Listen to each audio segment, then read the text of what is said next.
York is a city in the UK with a rich history dating back to Roman times. But one of the least talked about periods in the city's history is what life was like during World War II. When war broke out in 1939, life in York changed almost overnight.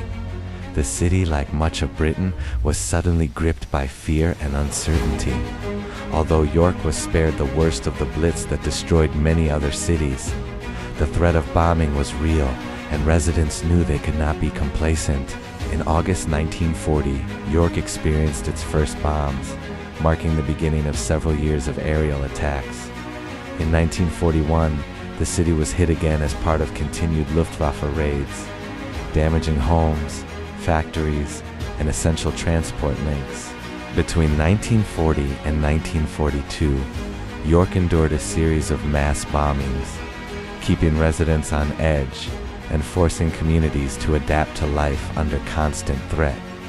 Air raid sirens echoed through the streets, blackout curtains covered every window, and families crowded into shelters as they waited for the all-clear. Even everyday activities like shopping or walking to school were affected by the persistent danger of attack. York also became an important railway and transport hub, keeping troops, equipment, and supplies moving across the country. The city's location made it a strategic point for military logistics, which also made it a potential target for enemy bombers. In April 1942, York was directly affected by the Baedeker raids, a series of Luftwaffe attacks targeting historic British cities. These raids caused significant damage to parts of the city, including the loss of some historic buildings and homes. Residents recall the terrifying sounds of bombs falling and the frantic rush to shelters as the city came under attack. Life at home was shaped by rationing. Food, clothing, and fuel were strictly limited. People kept detailed ration books and learned to make the most of what they had.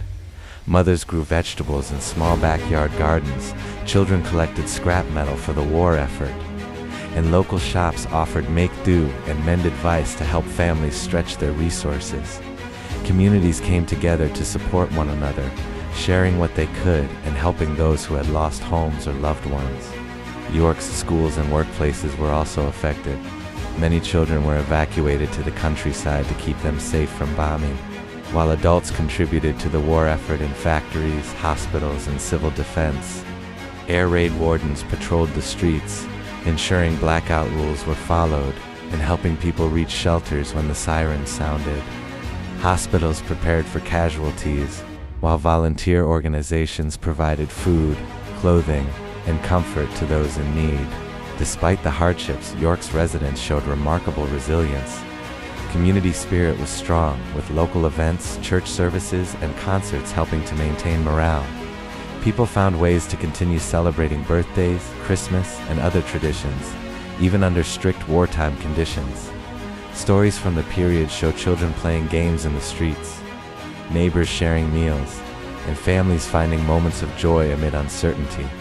York also played a role in the broader military effort. Factories produced essential materials for the armed forces, and the railways ensured that soldiers and supplies reached their destinations efficiently.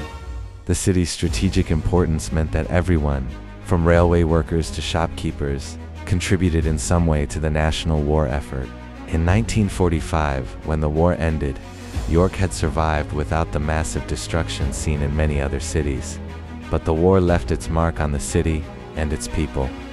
The early bombings of 1940, the raids in 1941, the mass attacks, the Baedeker raids, rationing, and loss of loved ones all shaped daily life and memories for decades. At the same time, the experiences of the war fostered a sense of resilience, community, and shared history that would influence the city for generations. Life in York during World War II was a mixture of fear, hardship, and determination. It was a time when ordinary people were called upon to do extraordinary things. Their experiences remind us not only of the dangers and challenges of war, but also of the strength of the human spirit and the ways communities come together in times of crisis. York may be known for its Roman walls, Viking raids, medieval streets, and rich heritage. but its World War II story is an important chapter that deserves to be remembered. The courage, resilience, and daily sacrifices of those who lived through the war helped shape the city we know today, and their stories continue to echo through York's streets.